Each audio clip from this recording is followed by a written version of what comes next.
Rule changes in Warhammer 40k are some of the biggest pieces of news that come out that affect the larger parts of the community. I, however, am one of those people who famously do not play the game, so they don't really appeal to me in that way. Luckily, this week, as far as news goes, there were 4 different announcements about models and 4 different announcements about books. This is a mix of individual announcements and the Sunday preview, so I'll make sure to identify which is which. But I'm HoodGuard, and this is your Monday Warhammer wrap-up.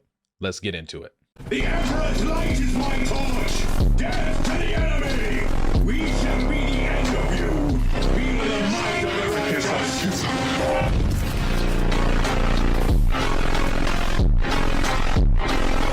For the Emperor! Alright my friends, let's go ahead and start with models today, and then we'll get to the books. The model segment is more interesting anyway because all 4 of these announcements have to do with separate things. Let's first hop into the Sunday pre-order, what's going up for pre-order this coming Saturday.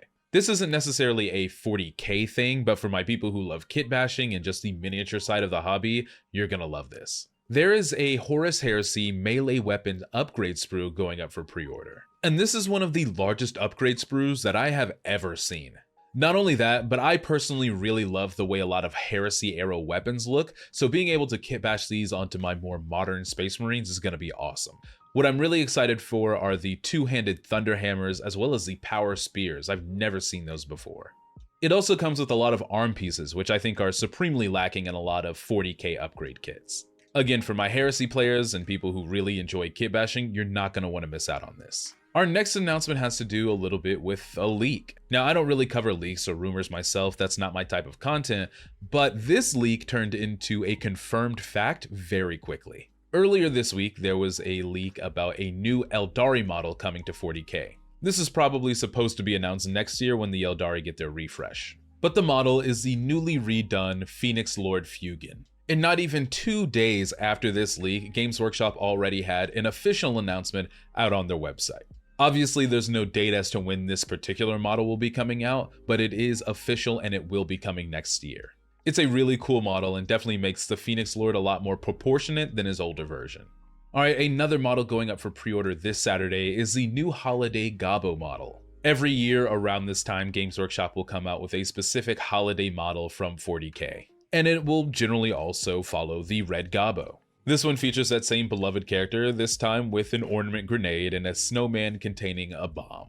I myself am looking forward to the Ratling provisionally prepared model, but for anybody who is collecting these holiday ones, make sure to get yours on Saturday. And our last piece of model news is the new miniature of the month for November. The last 2 minis of the month had both been Age of Sigmar, so of course we were getting something from 40k this month. And honestly, they did not disappoint. The new mini of the month is a Hernkin Jaeger from the Leagues of Votann. You can go and get this model for free from any Warhammer store this Saturday. But I think this model is really connected to 2 different things. One is the fact that the new Kill Team edition is out and the Hernkin Jaegers are a kill team there. But it also leads into our very first book announcement. Ladies and gentlemen, the High Call's Oath is finally going up for pre-order and will be released in a couple of weeks.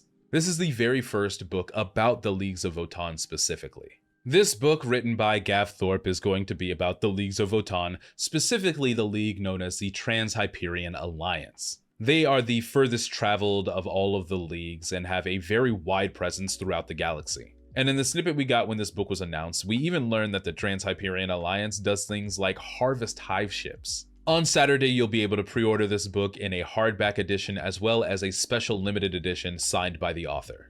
As far as limited editions go, this one kind of breaks the mold of the normal ones we get. A lot of them are very muted or leather bound and have a very serious tone to them. This book, however, looks like a Boise State football field, so I'm excited to see what it's all about. The next 2 books are also closely related to one of the models we just talked about. The first one is, of course, a new Red Gobbo book. This one's called Long Live the Red Gobbo by Justin Woolley. It continues the hijinks of the Revolutionary Grots and will come in just a standard hardback. But if you're looking for something a little fancier and more complete, the Red Gobbo Omnibus is coming out in a hardback. This will feature Red Gobbo stories that have already been written by Mike Brooks, Denny Flowers, and Ruherod James. I never got into the Red Gobbo stuff because I never had the first books to kind of start out with, so I might pick this up in order to become more acquainted with them. And our last announcement today is another Xenos book. Announced earlier this week was The Elemental Council, written by Noah Van Wyn. This is the first Tau book written since Shadowsun the Patient Hunter, and one of the first ones written by someone other than Phil Kelly. The book will be about an Elemental Council, a gathering of 5 leaders from the 5 castes of the Tau. The 5th sphere of expansion is pushing into human space and annexing a bunch of planets, and because of that they have to deal with rebellions. They'll have to figure out exactly what's going on within Tau space, and have to fight against a brother sergeant of the Raptors who's organizing all of this insurrection. But one thing caught my eye in one of the pictures in this article. In the synopsis, they also state that there's going to be an enemy that is attacking both sides of this conflict. And if you look in the corner of this picture, you see an enemy that is attacking the Raptor, but he looks like he has the ridges of a gene stealer. Gene stealers are notorious for their insidious ways of propagation, and having them surprise everyone and attack both sides would be really interesting to see. I am super excited to see so much Xeno stuff come out this week. One complaint I constantly see in my comments is the fact that Games Workshop doesn't dedicate a lot of time to really interesting Xenos factions. So I'm hoping all of this is an indication that they've heard those complaints and are trying to correct. But thank you all as always for watching. Make sure to leave any questions you might have in the comments below. Leave a like, hit that subscribe button, and I'll see you all in the next one.